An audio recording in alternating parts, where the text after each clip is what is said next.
Je suis le frère Raphaël et Maddalena de la province des frères mineurs et capucins de Foggia, la province de Padre Pio. Et c'est avec beaucoup de joie que j'ai accepté l'invitation de Télé Padre Pio de commander chaque semaine un passage des lettres du Padre Pio. À travers ces lettres, nous pouvons vraiment entrer dans l'intimité de Padre Pio et faire de lui un maître qui nous aide à vivre mieux notre engagement de vie chrétienne. Padre Pio n'a pas été un grand prédicateur, mais chaque fois qu'il ouvrait sa bouche, il transmettait une grande sagesse à ceux qui l'écoutaient. Aujourd'hui, nous voulons nous arrêter sur ce passage de Padre Pio. Un chrétien ne doit pas laisser passer une seule journée sans méditer la passion de Jésus-Christ. Padre Pio, lorsqu'il parle dans ses lettres ou à travers ses paroles d'engagement, parle avec autorité. Nous pouvons dire cela à partir de l'Évangile, comme Jésus parlait avec autorité dans la synagogue de Capharnaüm, parce que ce qu'il disait correspondait à ce qu'il vivait, à différence des scribes et des pharisiens. Ainsi, Padre Pio, lorsqu'il parle de méditer chaque jour la passion du Christ, il le vivait dans sa vie quotidienne.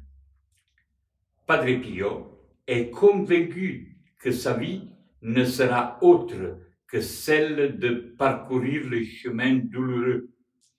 Il prie, il travaille et il souffre à l'ombre de la croix, ou mieux, cloué à la croix, et il sait qu'il ne descendra jamais de la croix. Le Seigneur lui avait dit, « Sanctifie-toi et sanctifie les autres ». Et Padre Pio a répondu à cette demande du Seigneur avec beaucoup d'enthousiasme, même si cela lui a coûté beaucoup de souffrance. Dieu a voulu imprimer sur Padre Pio un sceau pour qu'il devienne une lumière pour le monde. Comme réponse à l'offrande de sa vie pour sauver les frères, Dieu a voulu imprimer dans sa chair le don ineffable des stigmates, même si dans un premier temps invisible. Les gens n'auraient jamais pu imaginer un tel don, parce que Padre Pio, si d'un côté était un homme spirituel, en même temps, il vivait au milieu des gens. Il discutait avec eux, il mangeait et se fatiguait comme eux. Le don, c'est une œuvre de Dieu. Et si nous sommes au courant de ce que s'est passé dans la personne de Padre Pio, nous le devons à l'existence de son supérieur, qui a demandé que Padre Pio décrive ce qu'il a expérimenté dans sa chair.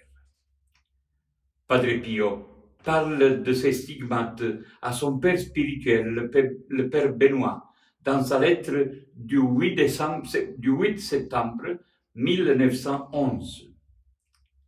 Pour François d'Assise, les stigmates sont l'accomplissement de son chemin d'assimilation à Jésus-Christ. Signé par les stigmates, il pouvait répéter avec l'apôtre Paul « J'ai été crucifié avec le Christ ».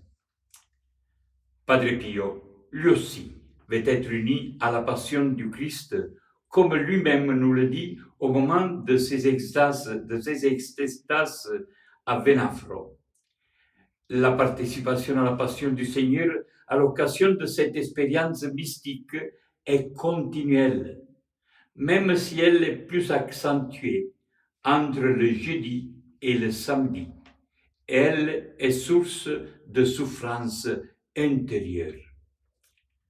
Padre Pio ne se contente pas de supporter la douleur des clous invisibles, mais il accepte de porter avec patience et même avec joie ses souffrances quotidiennes, content de soulager Jésus, content d'être sont sirénéennes. Mais la plus grande souffrance de Padre Pio était celle de considérer son indignité et de remarquer comme beaucoup de gens vivent comme des aveugles loin du Seigneur. Il nous fait comprendre cela dans la lettre qu'il a écrite à son père spirituel, le père Augustin, le 10 octobre 1915.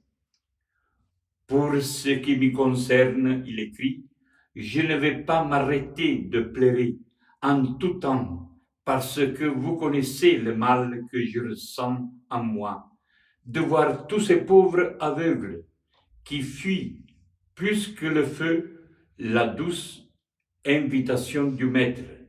Venez à moi, vous tous qui avez soif, et je vous donnerai à boire. À l'exemple de Padre Pio, nous devons apprendre à savoir contempler la passion et la mort de Jésus sur la croix, et à savoir nous offrir comme lui pour le salut du monde. Nous rentrons cette semaine dans le temps de Carême, et nous sommes invités à revivre chaque vendredi le chemin de croix. Padre Pio, conscient de l'importance de la méditation de la passion de Jésus, recommandait avec force de participer à cette pratique du chemin de croix du vendredi. Cette occasion m'est donnée pour souhaiter à vous toutes et à vous tous un bon chemin de Carême.